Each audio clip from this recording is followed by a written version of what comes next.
satisfied.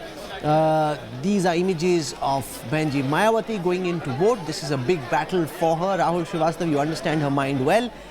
If the BSP doesn't do well, they got Shunya Bata Sannata in the last elections, blanked out. If they don't do well, her party could start breaking away. It already is breaking away. There she is on your screen right now. Her party has already suffered. This literally is do or die for Benji. Rahul, that's a very interesting point you make when you say that the party is splitting. You see, if Mukul Roy is being mixed in Bengal, she's missing Nasiruddin Siddiqui. And Brajesh Pathak. Brajesh Pathak was a strong Brahminical face, but Mayawati could substitute with Satish Mishra is always there. But the fact is that people like Nasiruddin Siddiqui left because of differences. That was one of the major setbacks for Mayawati. And that is why you can see that Mayawati, who was never ready to share seats, this time around open to an alliance with Akhilesh Yadav. At Mainpuri, that moment when Mulayam Singh Yadav climbed onto the stage and she reached out to gesture something touching his arm, I think that was the moment of this election, because as you said earlier, a signal had to be sent out that hum saath saath hain. And that saath saath hain signal, Mayawati has a lot of stake in this phase also, because here is one election phase where it is in direct conflict on 5 seats with the Congress party, where that Priyanka Gandhi vote katwa element which the BJP has been building up will be coming into play.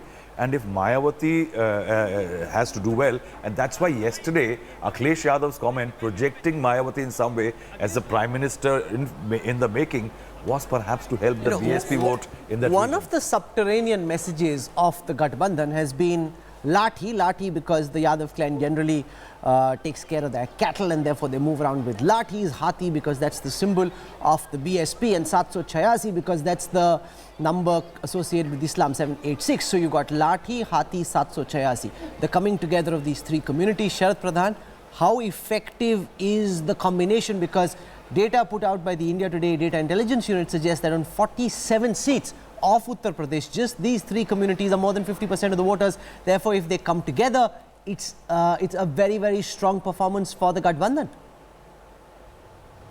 No, certainly it does. But you know, the Gathbandhan arithmetic, if it were to work in the manner that it was perceived, you know, just simple arithmetic would have taken let BJP go completely down in the dumps.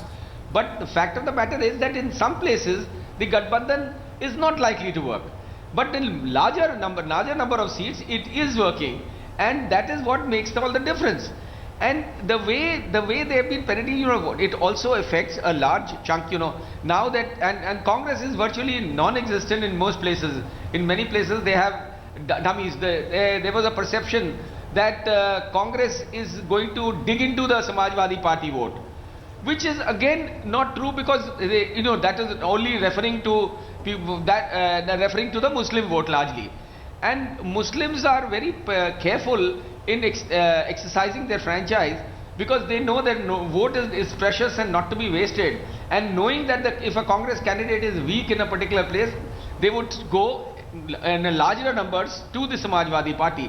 And which is very significant. The chunk of the vote is very significant, and so that combined with the Mayawati's and of course, the Yadav vote will remain with the Samajwadi Party, and there is still a section of the non-Yadav vote also, which backward vote, which also remains with the Samajwadi Party. Now that combined with the Muslims, the larger chunk of the Yadavs, and but can I contest what you're saying, Sharad Pradhan, by saying that it's not as if the entire Yadav vote is en bloc with the SP in the way that it used to be at Mulayam's time. There is a younger, more aspirational Yadav vote. The younger voters in the community are quite strongly aligned and associated with the ideas of Narendra Modi. They like him very much.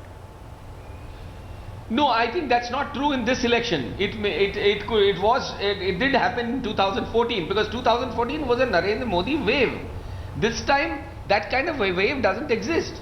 So the youth which was carried away, you know, the same youth voted for Akhilesh in 2012 state assembly elections, seeking, visualizing him as some kind of a youth icon and who would do wonders to the state. But because he failed in the next 2 years to deliver, so that is the reason that the same youth, this is the shifting, the floating vote which made a lot of difference to the BJP, and that vote went to to Narendra Modi, who was suddenly became as some kind of a messiah of the country, and they felt that here is a man who is going to get us jobs, who is going to make a lot of bring industry to Uttar Pradesh, and that has not happened, jobs have not been created. The same youth is the entire chunk of that youth is not likely to go in the same manner